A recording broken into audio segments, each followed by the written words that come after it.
जीनल पटेल का सवाल लेते हैं। कोचीन शिपयार्ड इन्होंने खरीदारी की हुई है। 2080 के भाव पे इन्होंने कोचीन शिपयार्ड में एंट्री की हुई है और शॉर्ट टर्म के इन्वेस्टमेंट के साथ यहाँ पर बने रहना चाहते हैं। बताएं सचिन जी, 2080 ये बाइंग प्राइस है, शॉर्ट टर्म का नजरिया कोचीन शिपयार्ड। देखिए, एक अच्छे अपमूव के बाद में रिसेंटली हमने करेक्शन स्टॉक के अंदर कंटिन्यू होता हुआ देखा है। हालांकि लाइक अगर बात करें तो शिपिंग और डिफेंस स्टॉक्स में आज वापस से एक पुल बैक मूव कंटिन्यू होता हुआ नजर आया है। बट स्पेसिफिकली अगर लाइक यहाँ पर हम लाइक कोचिन शिपयार्ड के बारे में चर्चा करें तो यहाँ मुझे लगता है कि इंपॉर्टेंट लेवल अभी भी ब्रेक होना बाकी है और वो लेवल्स बन रहा है करीब 2090 का 2090। ये लेवल जब तक ब्रेक नहीं करेगा पॉसिबिलिटीज है कि एक रेंज में जो है वो स्टॉक मूव करता हुआ नजर आए।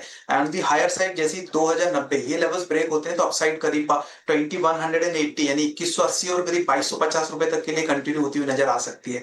सो अभी के लिए लाइक शॉर्ट टर्म में जो कि इनका नजरिया है बने रह सकते हैं। एक स्ट्रिक्टली एक स्टॉप लॉस जरूर फॉलो करना रहेगा। लोअर साइड में जो स्टॉप लॉस बन रहा है अभी के हिसाब से वो बन रहा है करीब 1970 का 1970। सो 1970 के स्टॉप लॉस के साथ अभी बने रहिए, लेकिन जैसे तो 2090 ये लेवल्स ब्रेक होगा अपवर्ड मोमेंटम कंटिन्यू होता हुआ नजर आएगा। ठीक है, तो ये है राय आपको मिलती हुई कोचीन शिपयार्ड पे। अगला सवाल मनोज पाठक जी का है। बुरहानपुर मध्य प्रदेश से इन्होंने सवाल पूछा है और इनके पास IRFC है। 2025 शेयर हैं, 126 के भाव पे इन्होंने खरीदारी की हुई है और 5 साल तक का नजरिया लेकर चल रहे हैं। लक्ष्मीकांत जी, IRFC लॉन्ग टर्म के नजरिए से 126 रुपए की बाइंग फिलहाल मुनाफे में है, क्या राय होगी? सबसे जैसा कि आपने बताया इनका काफी लंबे समय का नजरिया है, तो मुझे लगता है कि स्टॉक्स में तो ये अपसाइड के मोमेंटम में देखने को मिल सकते हैं।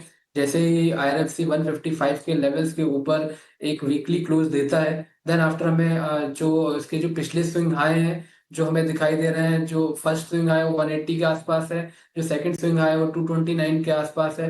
तो मुझे लगता है कि वहां तक इस स्टॉक में एक अपसाइड के ट्रिगर देखने को मिलेंगे। एक बार 155 के ऊपर अगर क्लोजिंग होती है तो मुझे लगता है कि इनको बने रहना चाहिए और अपने स्टॉप लॉस को अगर ये ट्रेल कर सकते हैं, जो कि अभी आता हुआ दिखाई दे रहा है 108 के आसपास। जब तक IRFC 108 के ऊपर ट्रेड करता है तब तक अपसाइड के ब्रेकआउट एक्सपेक्ट किए जा सकते हैं। और एक बार जब ये 229 के लेवल्स के आसपास आता है तो एक बार फिर से इनको सलाह ले लेनी चाहिए। देन आफ्टर जो भी यहाँ पर फॉर्मेशन होंगे उसके मुताबिक हम इनको फर्दर अपसाइड की और जो भी रिकमेंडेशन होगा, जो भी स्टॉप लॉस होगा वो सजेस्ट करेंगे। लिए तो आपको रिव्यू करने की सलाह आने वाले जो लेवल्स हैं उनको देखते हुए। अगला सवाल सीमा पोखरकर जी का है और इन्होंने शिपिंग कॉरपोरेशन ऑफ इंडिया पर राय जाननी चाहिए। 700 शेयर हैं इनके पास और 258 के भाव पे इन्होंने खरीदारी की हुई है। 6 महीने का नजरिया लेकर चल रही हैं सीमा जी। तो shipping corporation of India 6 month के नजरिए से 258 की बाइंग है इनकी। सचिन जी बताइए क्या सलाह होगी?